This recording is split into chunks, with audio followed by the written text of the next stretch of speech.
Tamam. Hoş geldiniz tekrar. Bugün Belçika'dan, Garance'dan Irene ile birlikteyiz. Ben Irene'ye söz vermeden önce çok küçük bir başlangıç yapmak istiyorum. Bizler Türkiye'de sıklıkla, yani çok uzun yıllardır erkek şiddetine karşı mücadele ediyoruz. Ve her zaman bu mücadelenin de, daha doğrusu erkek şiddetini sonlandırmanın da yolunun cinsiyet eşitsizliğini ortadan kaldırmak olduğunu dile getiriyoruz. Fakat çalışmalarımız ağırlıklı olarak şiddete maruz kalan kadınların şiddetten uzaklaşma sürecini desteklemek. Onları özellikle bir hayatlarını tehdit eden durumlar olduğunda şiddetten korunmalarına destek olmak üzerine kurulu oluyor.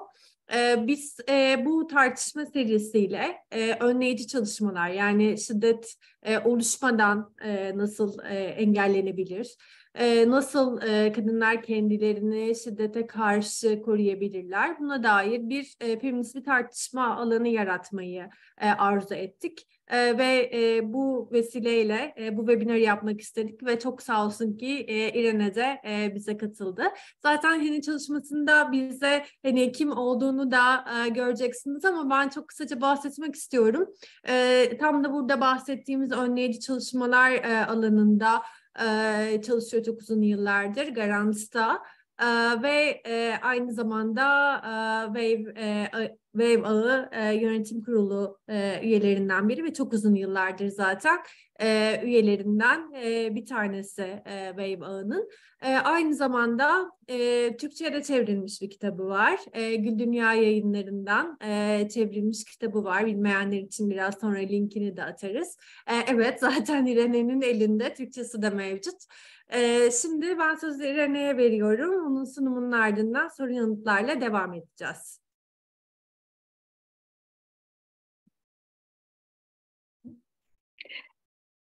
Merhaba and hello to everyone from Brussels. I'm very honored to see so many people wanting to listening to me.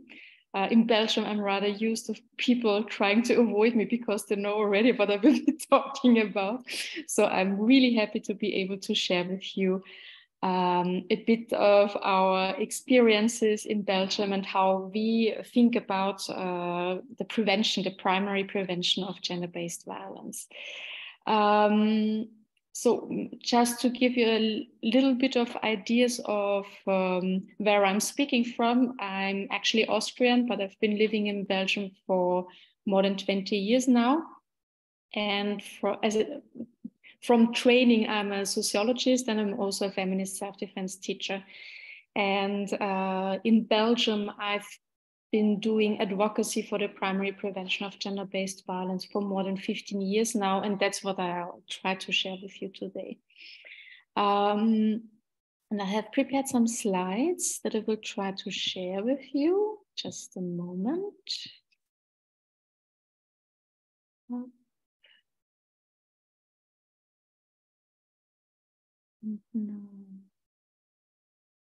This one. Does this work for everyone? I can't see you anymore, so you will have to tell me orally. Yeah.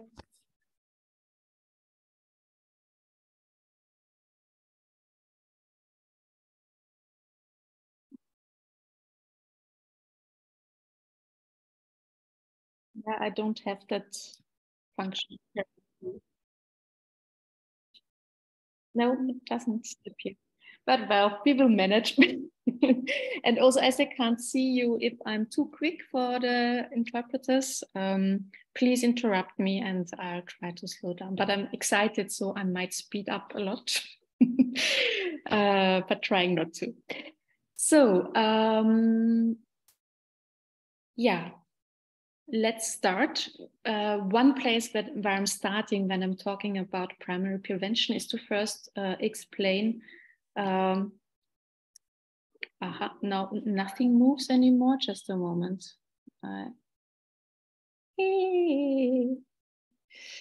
Sorry, I have a technical problem here. No, that's too far. Yeah, There we go. So I start at the beginning of what prevention actually means, going back to the dictionaries. And if you look at different dictionary definitions of prevention, then in a nutshell, it comes down to acting so that something negative does not happen or is not done by someone. So that should be very positive as a word, because we avoid something negative by acting. But in reality, primary prevention or prevention does not have that much space. And I have again a problem to switch to the next slide.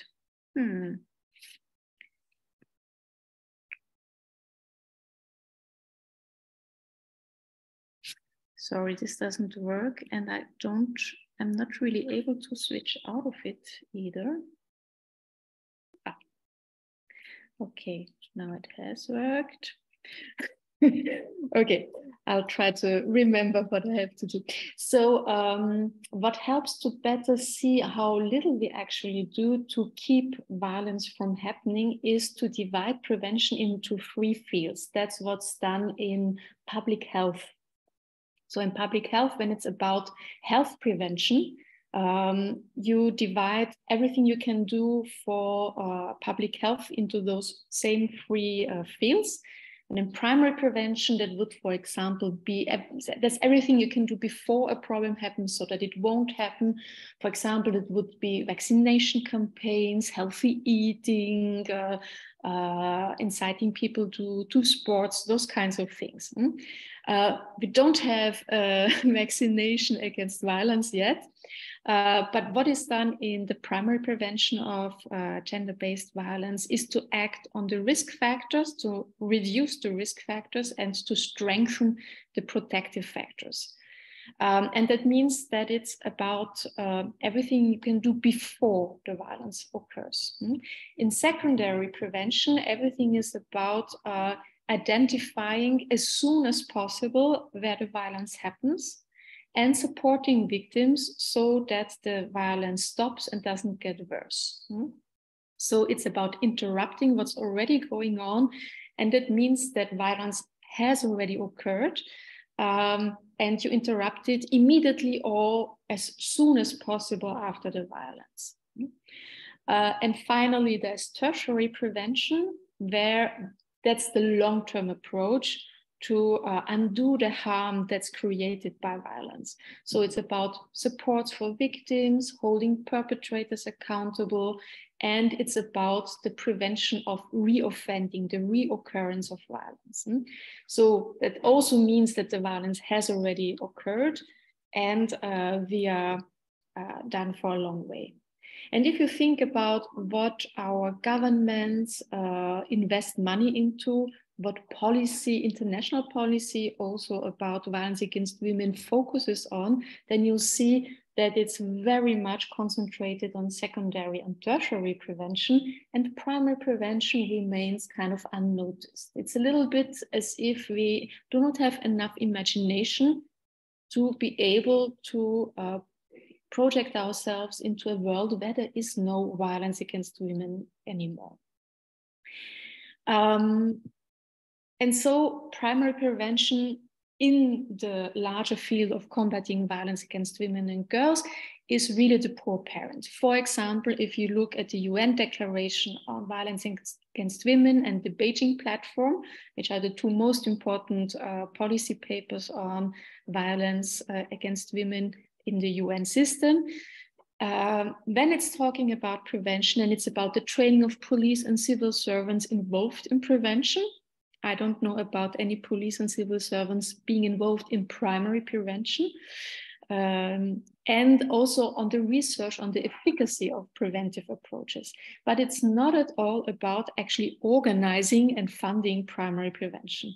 And that contributes to the situation where national action plans do not mention primary prevention, and where there is no money or very little money for it, be it public funding or private funding. The same phenomenon can be seen in the Istanbul Convention, which has a whole chapter on prevention. But if you look closer, What's being mentioned in that chapter is awareness-raising campaigns, which we will see later on are not actually preventative in most of the cases. It's about very general measures like gender equality education and creating tools to educate children on gender-based violence and training professionals and perpetrator work. So perpetrator work, if you are talking about perpetrators, violence has already happened. And also about media self-regulation and media literacy. So the actual primary prevention is not really mentioned there. And only if you squint, Article 12 might be the primary prevention article. So let's look at it from close by. So what does Article 12 of the Istanbul Convention say? It calls on governments to eradicate prejudices, customs, and other stuff that are based on the idea of women's social subordination. It very generally calls on governments to prevent all forms of violence, to take into account the specific needs of persons made vulnerable, to encourage men and boys to contribute to prevention, and to promote empowerment of women, which is, of course, all very positive, as are secondary and tertiary prevention, nothing to be said against it. The problem is that there's no specific measure mentioned for the primary prevention of violence. And if you know how detailed the Istanbul Convention talks about what the laws should do, which kind of victim support should be available, etc., then the difference really stands out. So primary prevention is a thing that's not really defined in the Istanbul Convention, and so it's up to the governments to do whatever they want to do, and it's up to feminist organizations to hold them accountable for it. And so to be able to hold governments accountable, you have to know what actually works in the primary prevention of violence. And I will spend a very short time on that, because actually there's not that much knowledge about what works in primary prevention. So this is an article, Nation and colleagues, from 2003, who compares prevention programs targeting young people, not only on violence prevention, but if I remember correctly, also delinquency prevention and drug abuse prevention. So it's larger than just violence. And they analyzed the scientific evidence on the effectiveness of those programs. And that analysis resulted in those 9 characteristics of successful prevention programs. That means programs that actually reduce the problem they try to prevent. And I think those 9 characteristics can directly be applied to violence prevention programs. So you need a global approach. That means a holistic framework and a global approach to the interventions, not just one type of intervention, but different types of interventions that complete each other. It needs to be grounded in theory and in empirical evidence. There are quite a lot of prevention programs out there that were developed just on the gut feeling of people. Because, well, if you work, for example, in victim support, you may think that you know what can help to prevent violence, but that might not actually be the thing that really prevents violence. So you have to be careful to know what you're actually doing, and that needs research.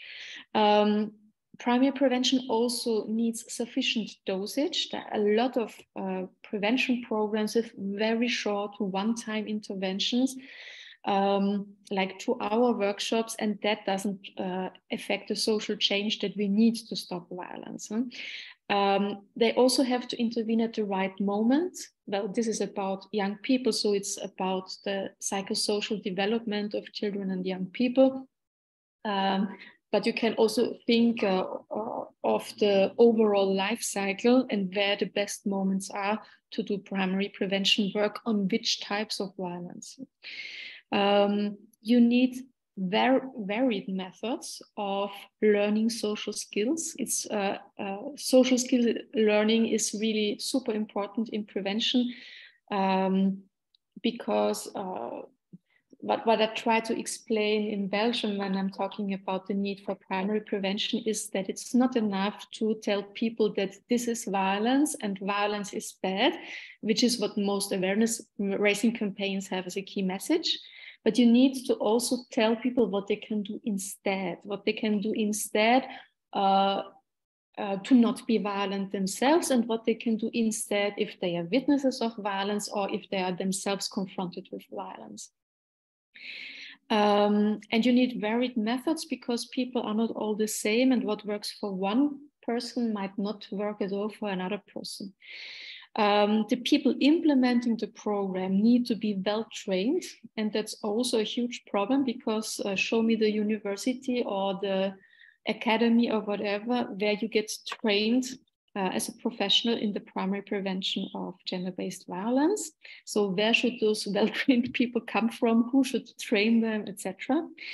Then a successful prevention program also evaluates its results and its impact, because otherwise you don't know if it's actually successful. And the overall objective of those programs is positive relationships. It's not about shutting yourself off from society in order to be safe. On the contrary, it's about how to build those positive relationships that can sustain you and that can support you and that can actually protect you against violence. And finally, those programs also need to be sensitive to different contexts, social contexts, cultural contexts. Again, what does work for one person or one group does not necessarily work for another person or another group.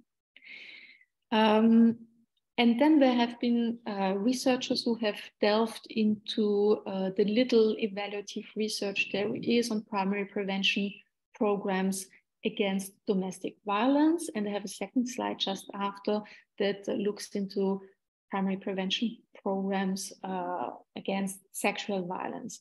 So ++ means these are the best documented and apparently most effective programs to fight against domestic violence. First are programs that are rolled out in schools, which means that you can really cover a broad part of the young population, and that aim to prevent dating violence.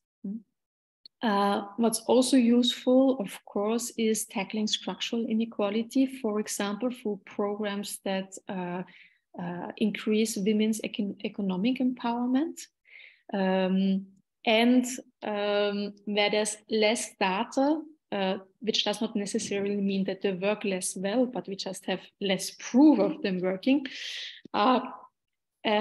sustainable political commitments and the cumulative effect over time of that kind of political commitment, which again, I have not found yet in any country when it comes to the primary prevention of gender-based violence. Home visitation programs during pregnancy, which can prevent violence against children, but also domestic violence that is exacerbated during pregnancies, as we all know. And also programs to reduce child abuse, because child abuse has an intergenerational effect, increasing the vulnerability of girls to becoming victims of domestic violence once they are grown up, but also the probability of boys to commit domestic violence once they're grown up. And then all kinds of different training programs on social skills and gender equality. And as I already said, awareness raising campaigns are actually seen as not efficient, not effective in reducing domestic violence. They are very useful, for example, in secondary and tertiary prevention in encouraging survivors to contact support services or to identify their experiences as violence, those kind of things. But the violence has already happened when they do that. So they are not, they have not reduced violence as such. So when it comes to sexual violence, we see kind of the same types of programs translated to sexual violence. We have again the cognitive and social skills development in teen girls through girls' clubs. So it seems very important during teenager years to provide empowerment spaces and single gender spaces for girls where they can thrive and develop their resources, so that they have more resilience and space for action against violence. Another type of intervention that has shown very good outcomes in reducing sexual violence is feminist self-defense, which I will be talking more in depth later. Then there are also quite good, but again, there's less data on it, school-based programs to prevent child sexual abuse. Bystander intervention programs are also promising practices, promising because they're relatively young and so there's not that much data yet. And also community-based training programs to change gender norms in men and women, which is a type of intervention that's well developed in development cooperation in the global south, but that, as far as I know, doesn't exist as such in the global north. And again, awareness raising campaigns are not have not shown a preventative impact. And finally, there seem to be some types of awareness raising interventions that are actually counterproductive and that increase violence. And one example is rape prevention programs in US universities, where all first years get a 2-hour presentation in some auditorium, and that's the rape prevention, and men are depicted as those predators and stuff, and that seems to actually increase rape myth belief and to increase gender stereotypes and increase also violence as a consequence. So that's the basic information on primary prevention. And now I would like to go into what we are doing about it.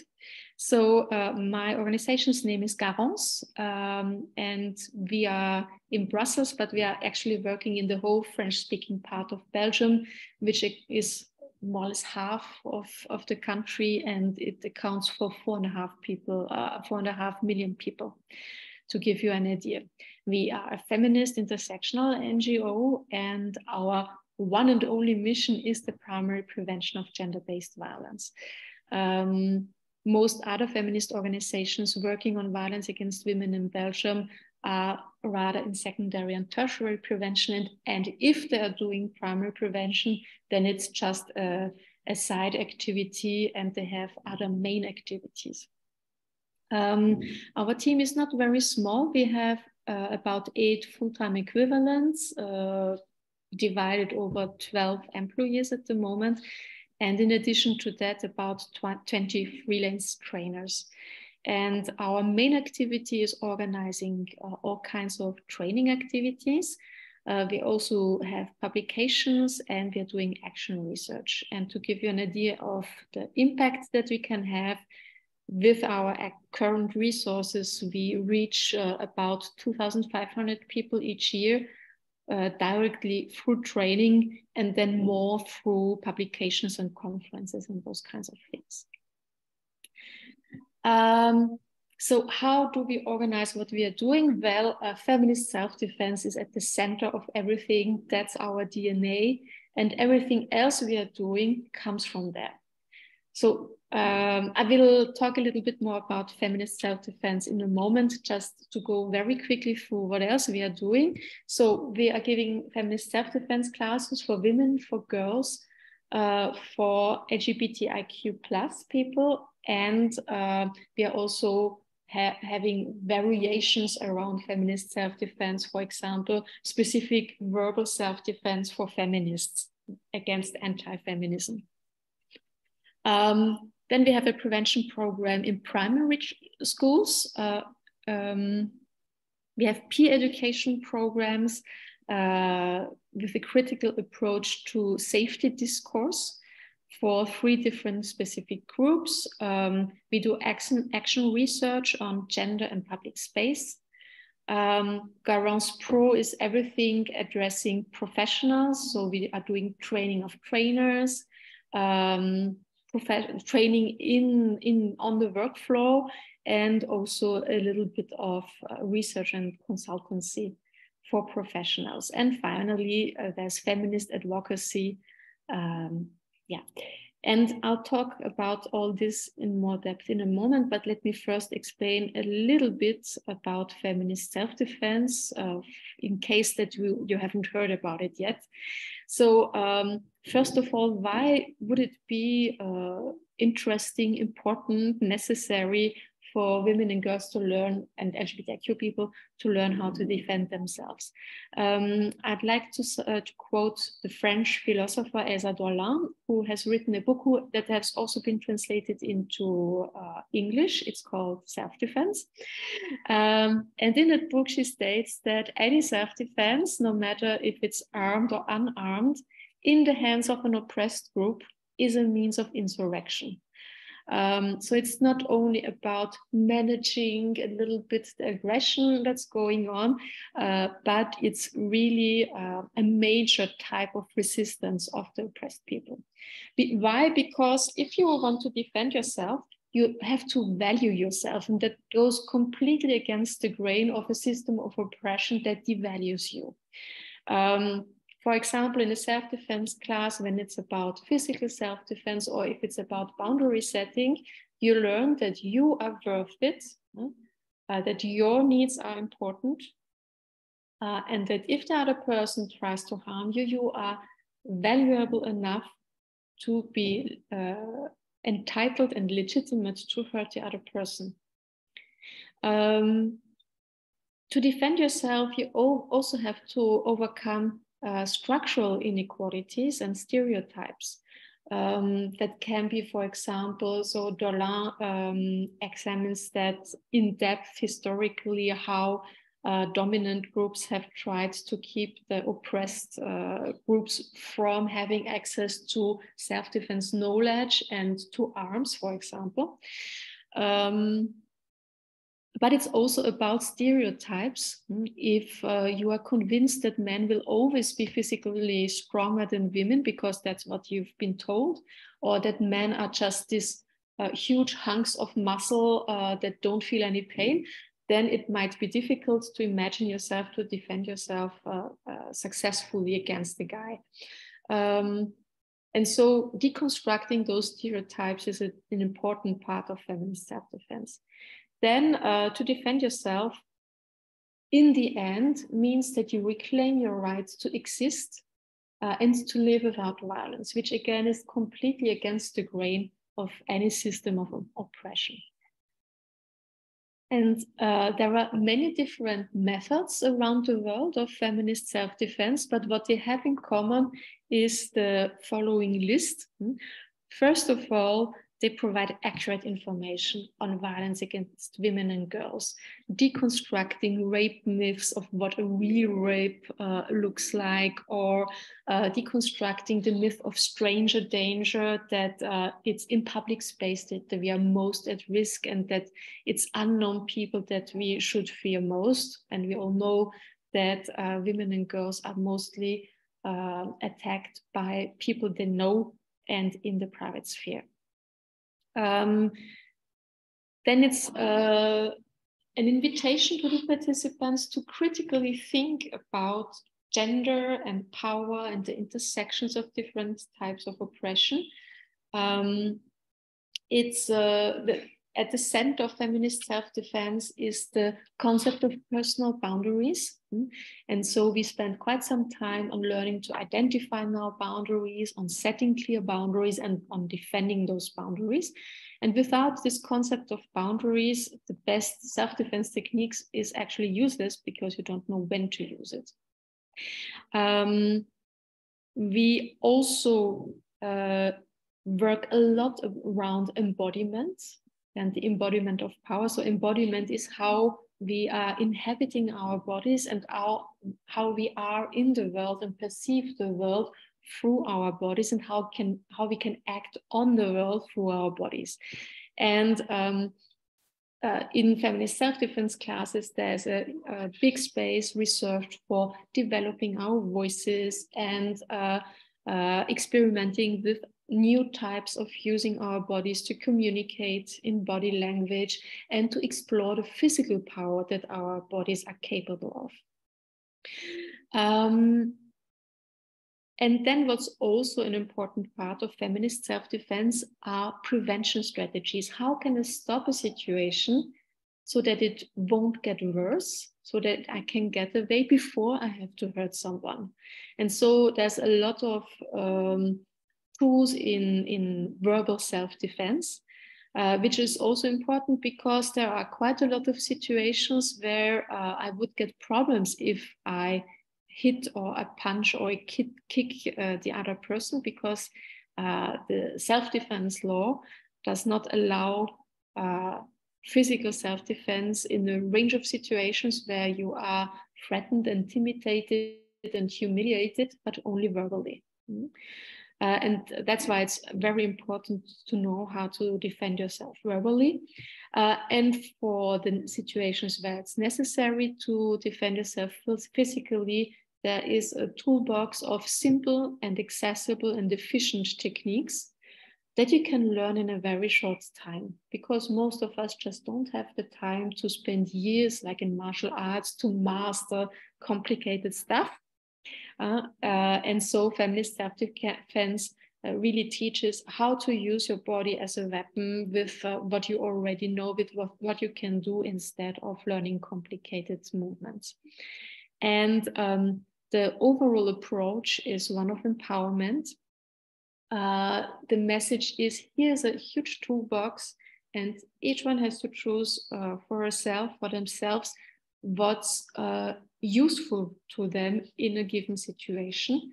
And it's never your fault, even if you have learned how to defend yourself and something happens to you and you are a victim of violence. It's not your fault. It's not because you have done something wrong or because you didn't defend yourself properly or something like that. It's because someone else wanted to harm you.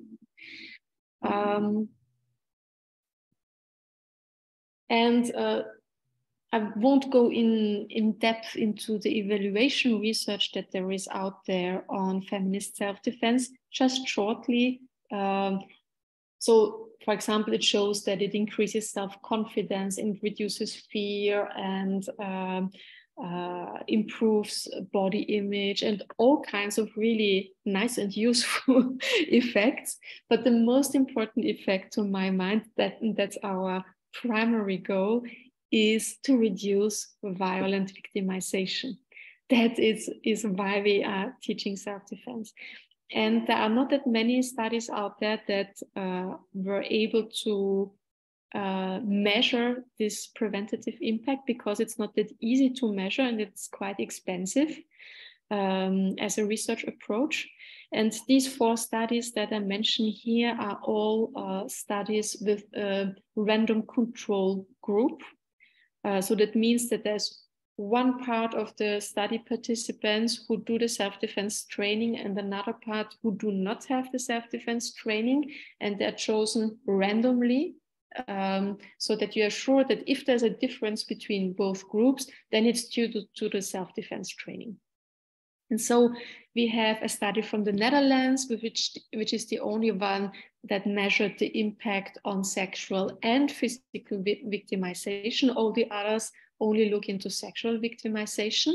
And it's also, as far as I recall, the only study that measures the impact on women, of all ages, while the other 3 studies are limited to girls and young women, because they are easier to capture in studies, because they go to school or to university where you reach them more easily. But what they all have in common is that they show that not only do self-defense participants better get away once there is violence, that means that they are able to interrupt the situations before the violence gets serious, that they have fewer health consequences and also fewer psychological consequences of the violence than non-participants. But those 4 studies also show that, and we don't know why exactly, that self-defense participants are less often confronted with situations of violence compared to non-participants. So there's really something preventative in feminist self-defense, even if we cannot say yet what exactly the preventative element is.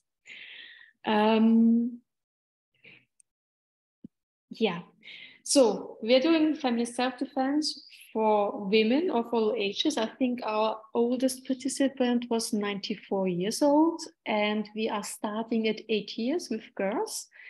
We're doing it also with women with disabilities, migrant women and women of color, and with LGBTIQ people, plus people. So this is another type of intervention that we have in addition to feminist self-defense. It's an intervention that comes from the United States and that exists already for 35 years, or something like that, 40 years. And originally it has been developed by feminist self-defense practitioners. And you feel it in the DNA that that's where it comes from, even if today in most countries where it exists, it isn't linked to feminist self-defense anymore. So it's managed and disseminated by an organization called International CAP in New Jersey. But unfortunately, last week we learned that International CAP ceased to exist. So now it's just the individual programs in, I think, 12 or 13 countries, something like that, that continue their work. The objective of the program is the primary prevention of bullying amongst children and of sexual violence by adults against children. It's a three-pronged approach. That means that we first go into the school and do a workshop with the entire school staff, because it's not necessarily teachers that are persons of confidence for girls or for children. It could also be the person working at the school cafeteria or the caretaker or something like that. And we work with them around what is violence against children, what will happen in the workshops, how can they reinforce the prevention messages of the workshop in their everyday work, and how should they react if children talk about violent experiences? What should they do about it? We do the same also for the parents separately. And then we go in each and every of the classes with a workshop, and the workshops take between 1.5 and 2 hours. And at the end of the workshop, there is what we call the meeting moment, where those children who want can individually meet the facilitators to talk about what happened during the workshop. And most of the time, they want to tell us a story of courage, because we invite them to tell us their stories of courage. During the workshop, there's not time for everyone to speak, or they want to tell us that their mother has the same earrings that we have, or something like that. But sometimes there's also a child coming up and saying, well, actually, someone has taken away my rights. And then we have a whole protocol and cooperation agreement with support services, where we can first develop a safety plan with the child so that the child stays in power of what will happen afterwards. And we encourage them to seek support in those services that we have identified if it's necessary.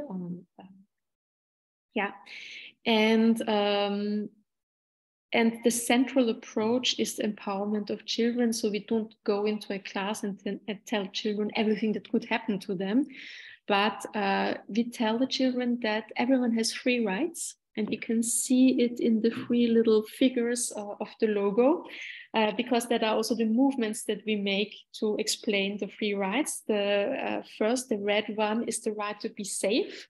The second one is the right to be strong, and the third one is the right to be free. And the rest of the workshop is about what we can do when someone takes away those rights. So that's capable children. Then we're having peer education programs where we work with groups of disadvantaged women who are at the intersection of more than one type of discrimination. And at the moment, we are doing this for older women, for migrant women and women of color, and for women with learning disabilities. And we teach women from those groups to facilitate safety workshops with women from their own group. For that, we have developed for each of those three target groups a curriculum for the workshops, a facilitation toolbox with visuals and games and all kinds of things you can use. And there's also a peer educator training. And the 5 safety workshops that we have developed up to now. The first one is on generally the prevention strategies, the safety actions as we call them in some cases. The second workshop is on recognizing your own boundaries and setting clear boundaries.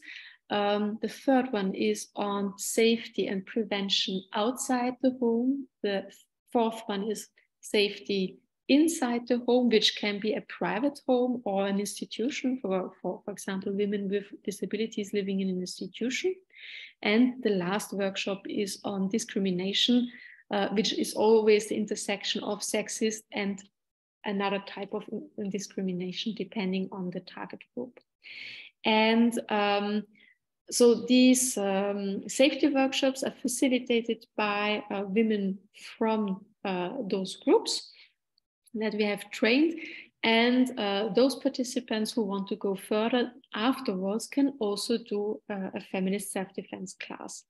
And the whole content and methodological approach is very, very much based on feminist self-defense. The only thing it doesn't really include is physical self-defense, because it would be a little bit too time intensive to learn that and include it in the workshops. And you see also with the 3 figures that come from our peer education project with women with learning disabilities, again, the same 3 rights of being safe, strong, and free. Another thing we are doing since 2012 now is that we are doing action research on gender in public space, where we examine the link between violence against women and girls, their fear of crime, and gender inequality. And based on the outcomes of that action research, we do feminist advocacy on the organization of public space. It's not always about what people do, but also how space makes some behaviors possible, encourages some behaviors, and can also make other behaviors more difficult, and therefore it can have a preventative impact. The methodology that we are using are exploratory walks.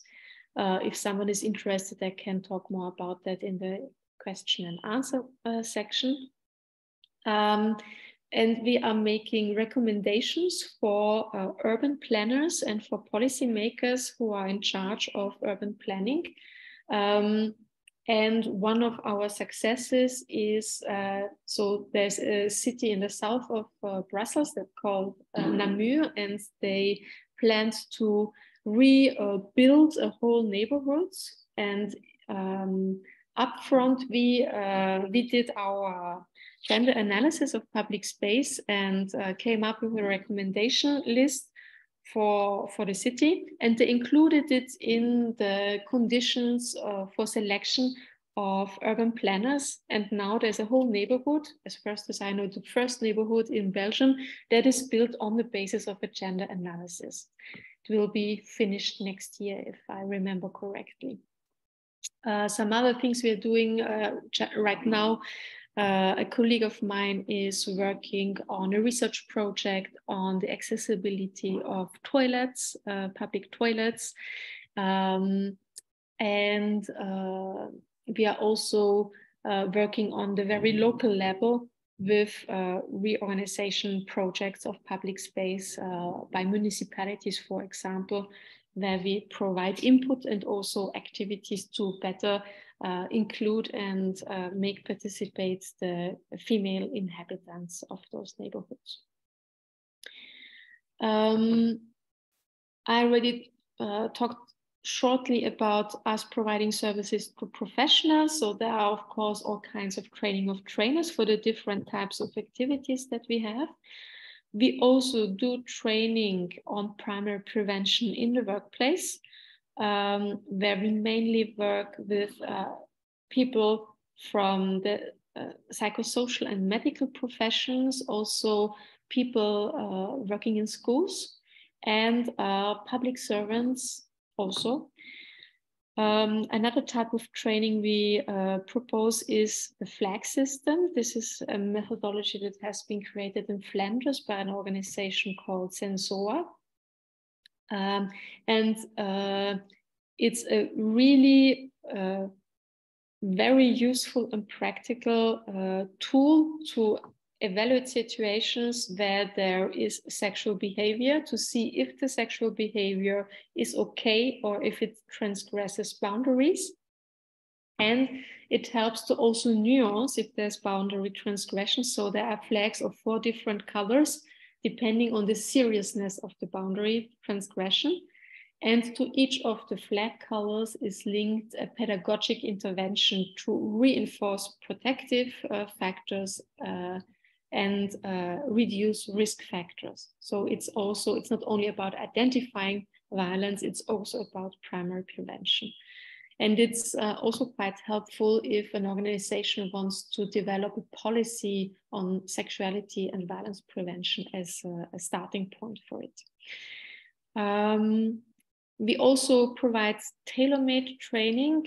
We once did a project, but we will never again, to train police officers on sexism.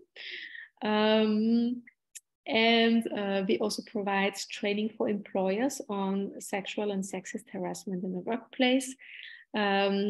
At the moment, we just started a project for our national equal opportunities body to develop an online toolkit against online sexual violence.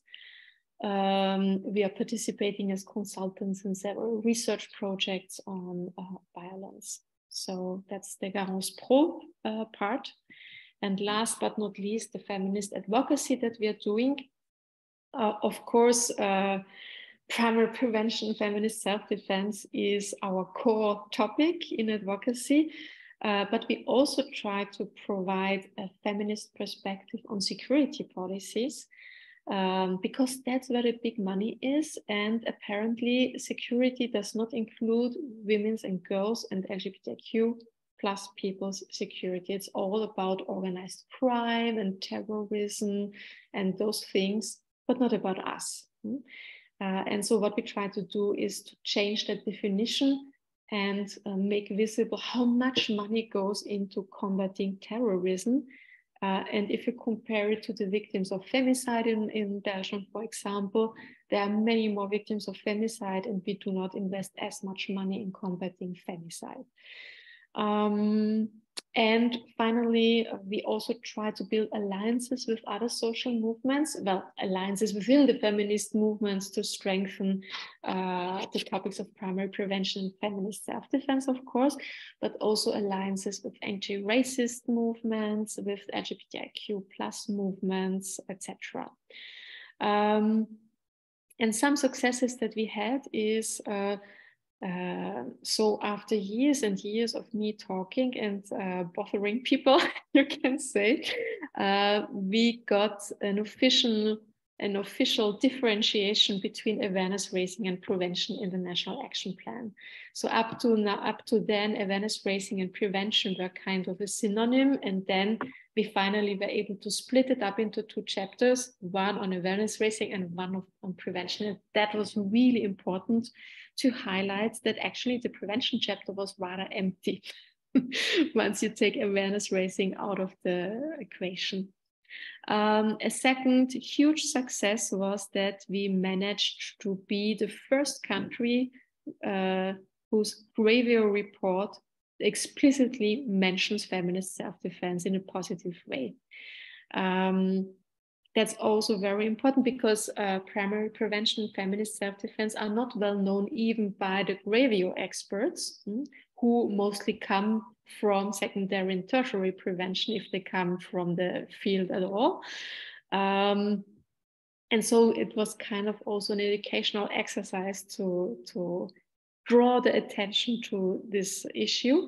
And as a consequence, we were able to have feminist self-defense explicitly mentioned in 3 of our many action plans. We are a complicated country, so we have many action plans for the same issue.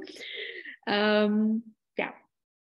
And we also managed in our feminist networks to shift the focus of feminist advocacy from repression, that's always about we need more laws and harsher sentences and whatever, or for violence, towards there needs to be primary prevention. So 18 years ago, when I started doing advocacy on primary prevention, I was always the only one talking about it, even in feminist networks.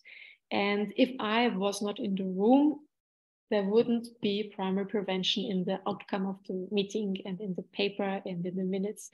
And that has completely changed. Now primary prevention is one of the priorities of all feminist advocacy on violence, gender-based violence in Belgium.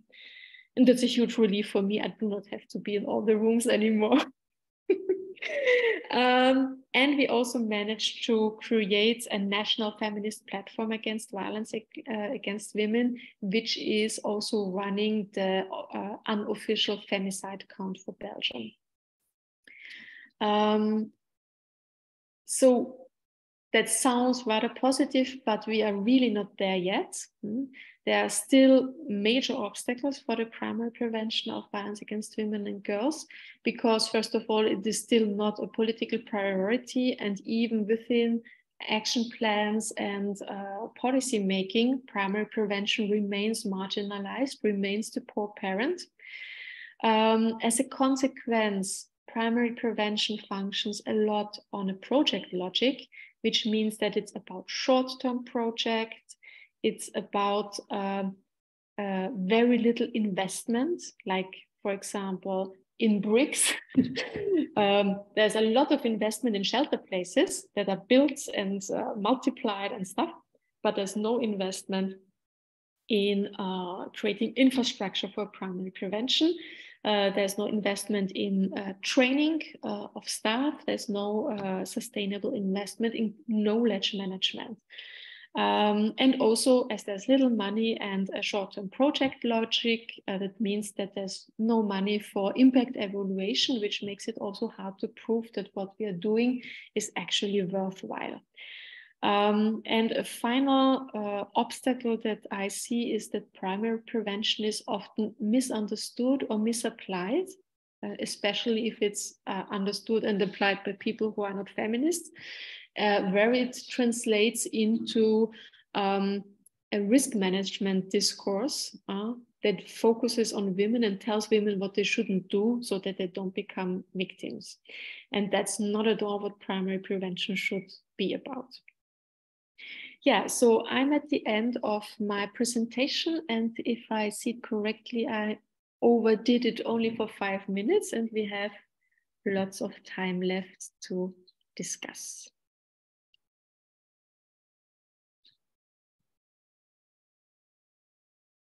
Çok teşekkürler İrene. Çok bizim için de ufuk açıcı bir sunum oldu bu. Biraz dilerseniz sizlerin sorularıyla devam edelim.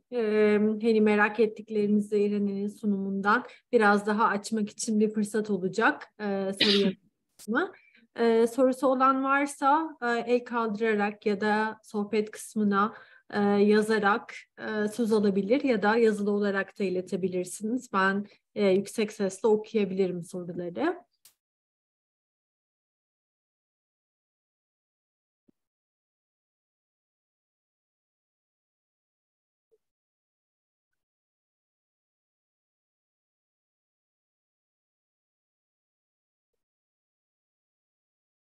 Gülter'den Fransızca geldi ama soru olmadığını anlıyorum onun. Sanırım teşekkür geldi.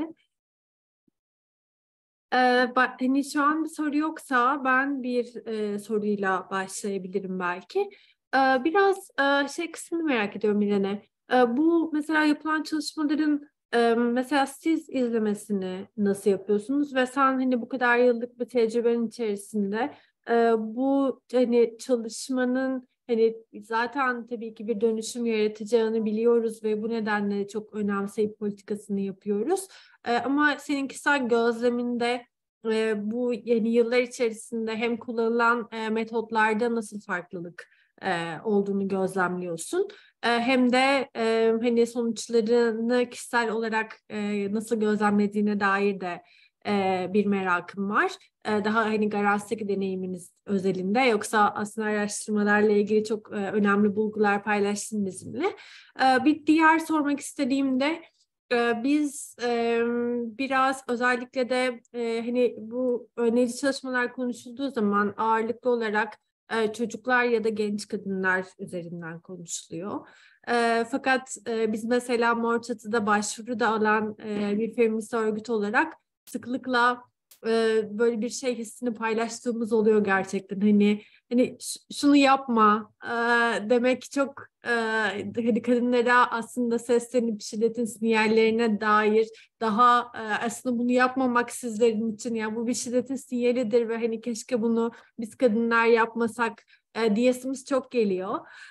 Ama hani tabii ki çok uygun hani yani daha doğrusu bu çok doğru bir iletişim, bir feminist bir iletişim yöntemi değil ve o yüzden çok da güçlük çektiğimiz bir şey de oluyor. Hem birbirimizle iletişimimizle hem kadınlara doğru seslenirken. Daha aslında bu yetişkin kadınlara ve şiddet yaşamakta olan kadınlara dair hani yapılan çalışmalardan ve kurulan aslında sözden nasıl bir yaklaşımda kurulduğundan da bahsedebilirsen çok sevinirim. Derken başka sorular geldi. Senin yanıtından sonra onlarla da devam edeceğim.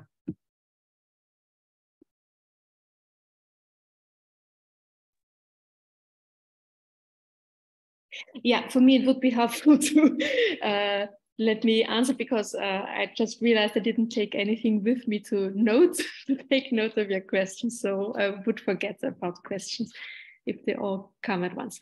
So I'm not a huge evaluation research expert, so I can only tell you about what I've read in the research, and that is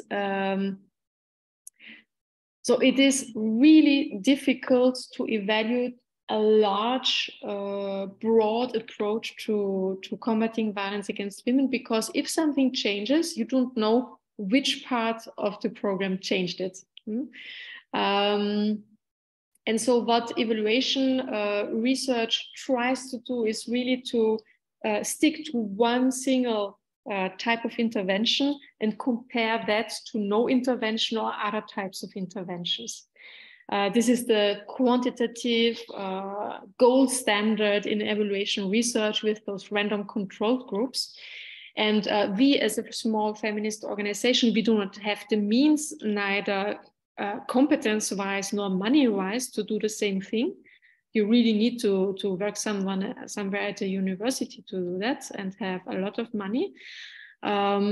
So what we are doing is we evaluate what we are doing, for example, with focus groups in a qualitative way, and we try to, we cannot measure the reduction of violence, but what we can measure is, did the program act on, have an impact on the risk factors and the protective factors?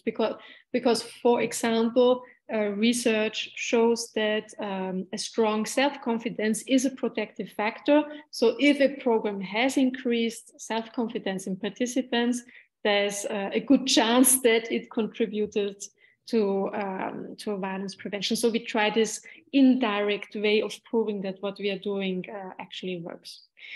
And about the messaging, well, for me, primary prevention that targets women and girls is about opening the space of action. It should never be about limiting the space of action by telling them what they should do, what they shouldn't do, but it's about giving them more opportunities to act because they know best what's good for them. They act in their own best interest. So it's really about adding stuff to their backpack of competences and skills and things they have, and to change the social structures in which they live, so that the space gets bigger for them.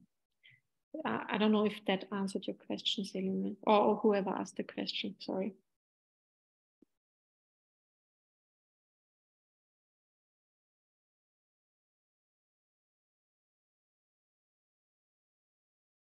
Çok teşekkürler Irene.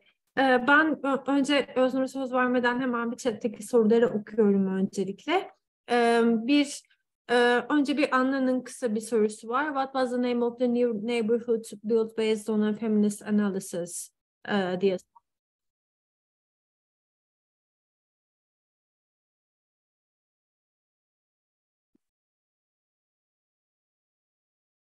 I didn't get any question there.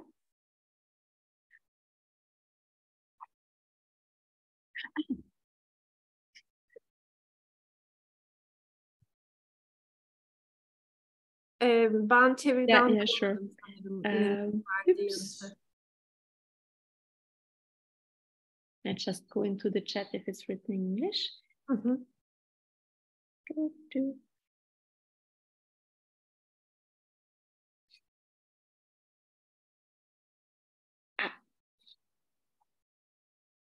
Yeah, it's called Kaserne. I can put it in the chat. Bir diğer soruyu okuyorum. Çocuklar için yapılan eğitimin yaş grubu nedir? Çocuklara şiddetin anlatılmadığından bahsettiniz. Yaşlarına uygun bir şekilde şiddeti anlatmak ve tanımlamanın önemli olduğunu düşünüyorum. Sizin şiddeti anlatmamanızın sebepleri nelerdir? Sunum çok faydalıydı. Çok teşekkürler demiş Ayşegül.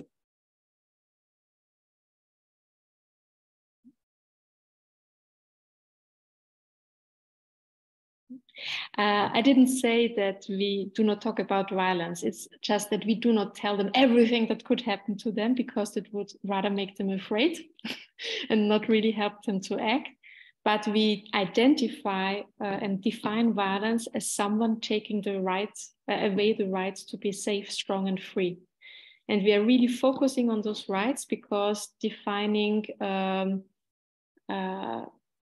violence as the absence of something positive seems much more efficient for them to be able to recognize situations. And so what we are doing, the age group. So in Belgium, primary schools are from 6 to 12. And the founders of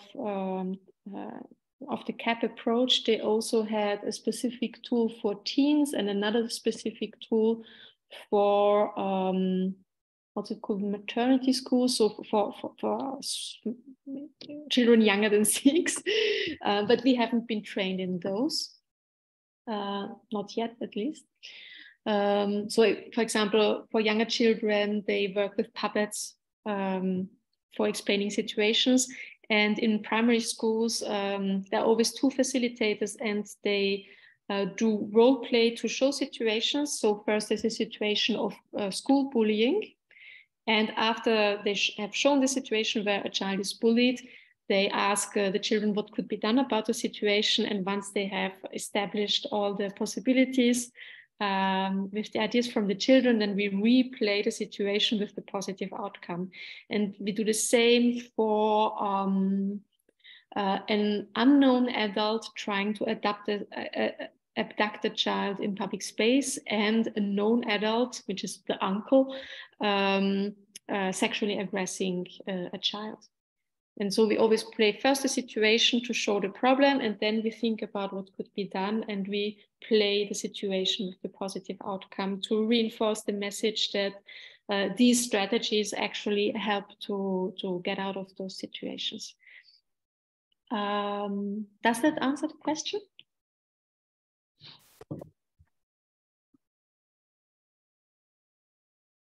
Öznur, size söz verebilirim. Merhaba, öncelikle kendimi tanıtayım. Ben Öznur ve Kanada'da kadın mahpuslarla birlikte çalışıyorum. Şu an Türkiye'deyim tabii ki ve öncelikle burada olduğum için çok memnunum. Bir şey söylemek istiyorum. Bu önleyici, kadına yönelik şiddet önleyici bu maddelerin hepsini çok doğru buluyorum. Ama hem fiziksel deneyimimle hem sadece Türkiye'de değil, diğer ülkelerde de böyle insanların biz mesela burada topluluk olarak bu terimlere hakimiz. Feminizm, kadın hakları, kadına yönelik şiddet. Ama bu toplulukta olmayan insanların bu terimlere hakim olmadığını, öncelikle bunları anlatmamız gerektiğini, bizim bir misyonumuz olduğunu düşünüyorum. Çünkü insanlarla konuşurken bunları ilk etapta bilmedikleri için açıklamak çok zor oluyor. Feminizm nedir? Neden kadına yönelik şiddetle kadını bas bas bağırarak söylüyoruz? Bunların hepsinin açıklanması gerektiğini düşünüyorum. Mor Çatı bunu çok güzel yapıyor tabii ki. Ama dediğim gibi takip etmeyen, bilmeyen, bu konular hakkında okumayan insanların onlara daha fazla ulaşmamız gerektiğini düşünüyorum. Ve ilk etapta bu kullandığımız terimlerin anlamını daha çok anlatmamız gerektiğini düşünüyorum. Sadece böyle bir yorum yapmak istedim. Thank you, Öznur. Well, it's certainly true that if we have a shared frame of reference, it's much easier to collaborate and actually move the issue forward.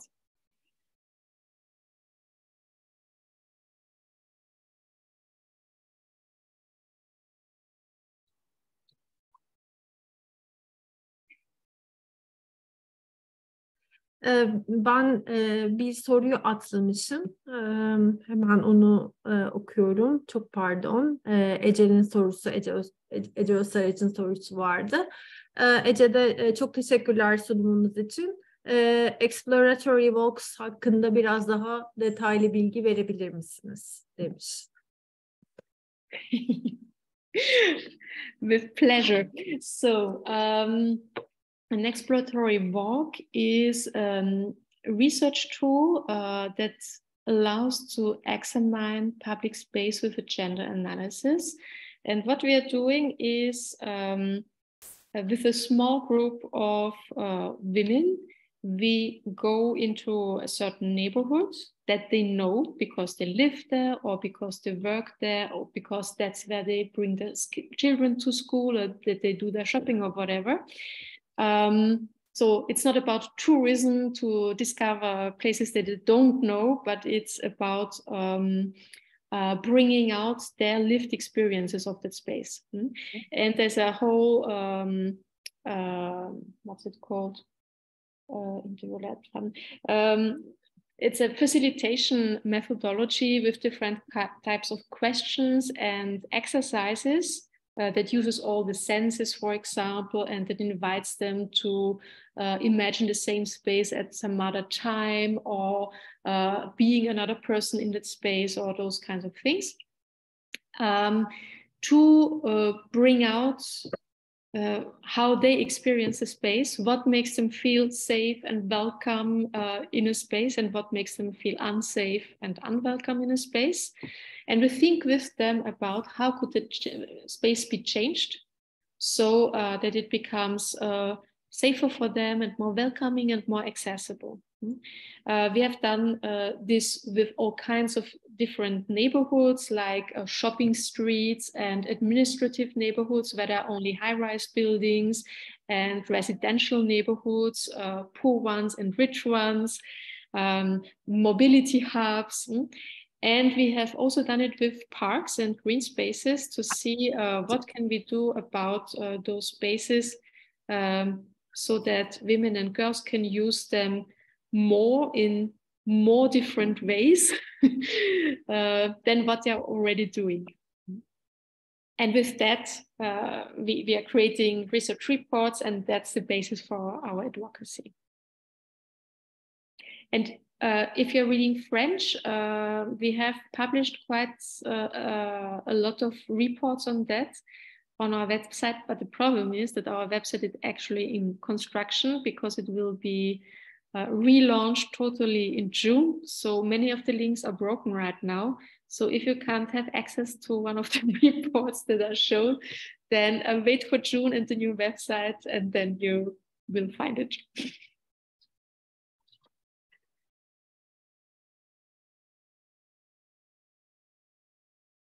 Bir soruyu daha okuyorum chatten. Evrim yazdı. Çok teşekkürler bu sunum için. Önlemenin önemi aktarılırken failin eyleminin önlenebilir olduğu bilgisi odağı suça maruz kalanlarda sorumluluk yüklemiş olmuyor mu?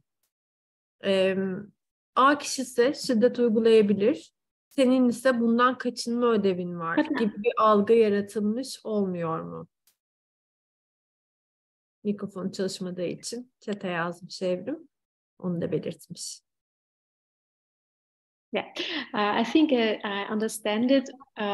So just to be very clear, I'm talking a lot about feminist self-defense because that's where I come from, but it's really not the only type of primary prevention that you can do.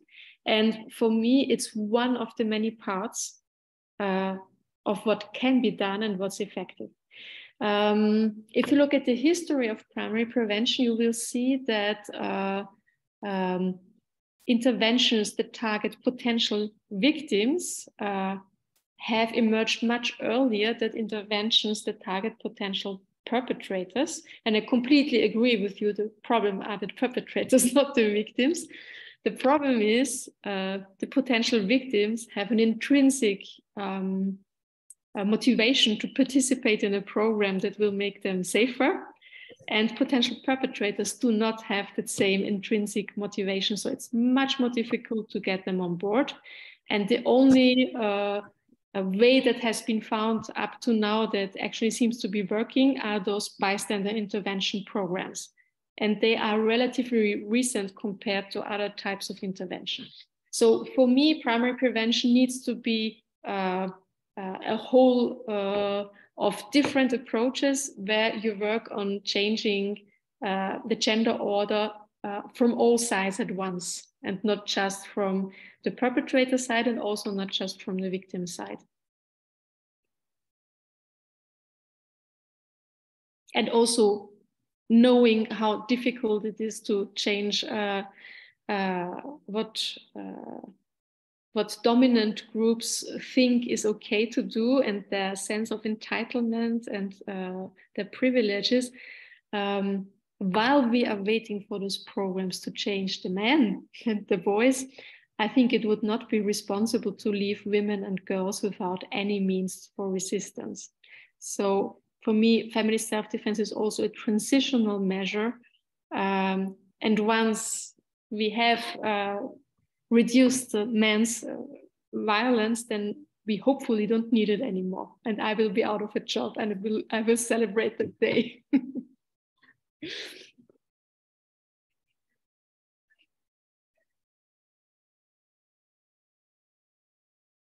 Bir diğer soru Gülser'den. Öz savunmayı çok önemsiyorum. Sizin kurslarınızın süresi ne kadar? Etkisini ölçme olanağınız oluyor mu? Nasıl? Demiş.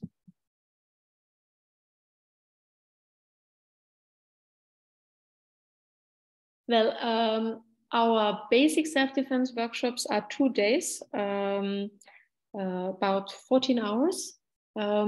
But we have all kinds of variations around that, depending on the target group and what's most accessible to them in terms of time of the day, time of the week, and duration. And even if it's only an introductory workshop of 2 or 3 hours, you can already see some change taking place. How do we measure the effectiveness? Well, we have we have 4 pedagogic objectives for self-defense classes that are critical thinking about violence against women and girls, increasing of self-confidence, decreasing fear of crime, and strengthening solidarity among women. And we have evaluation questionnaires that we distribute at the end of our workshops that measure the change that the women themselves observe.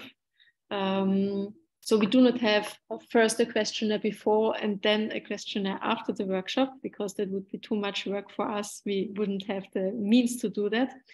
But we ask the participants themselves to evaluate, has a change happened and in which direction on those 4 issues.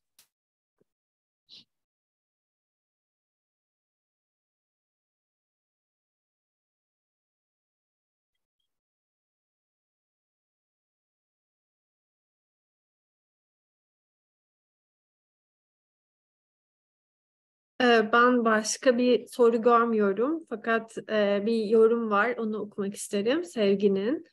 Sevgi'de öncelikle güzel sunum ve buluşmada emeği geçenlere teşekkürler. Sunumu dinlerken Kadın İnsan Hakları Eğitim Programı'nın bu konuya iyi bir örnek olduğunu düşündüm diyerek Türkiye'deki Kadın İnsan Hakları ve Yeni Çözümler Derneği'nin yıllardır verdiği bir eğitim programı var. Aynı zamanda eğitici eğitimi de sağladığı ve kadınları hakları konusunda çok donanımlı hale getiren ve en önemlisi Türkiye'nin farklı yerlerinde de bu çalışmalar yapmayı sağlamış önemli bir program. Böyle kısaca İrene içinde çok kısa oldu ama bir özetini yapmak istedim. Evet.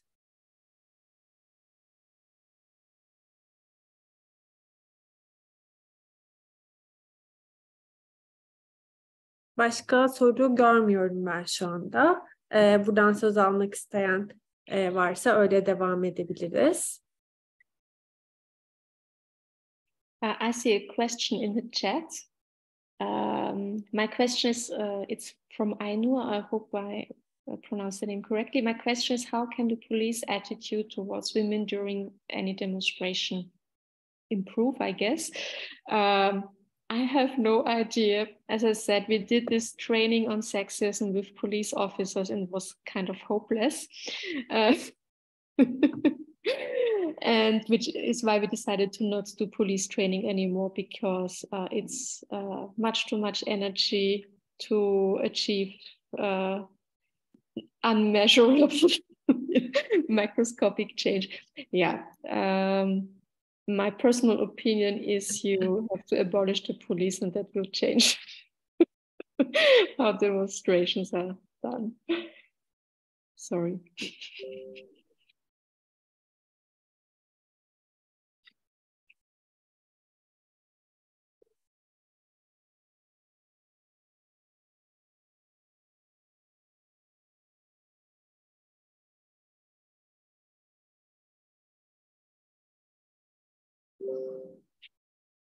Başka soru yok diye anlıyorum.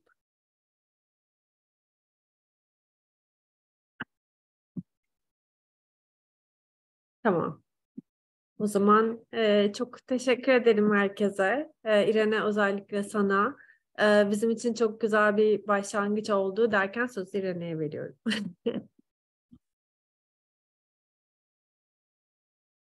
I just wanted to thank everyone for your time. As I said, it's my favorite topic, and it's so good to have people listening to me and asking interesting questions. And I really am crossing all available fingers for the election. Yeah, we are hoping for the best for all of us, for you in the first place, but it also will have repercussions everywhere. So.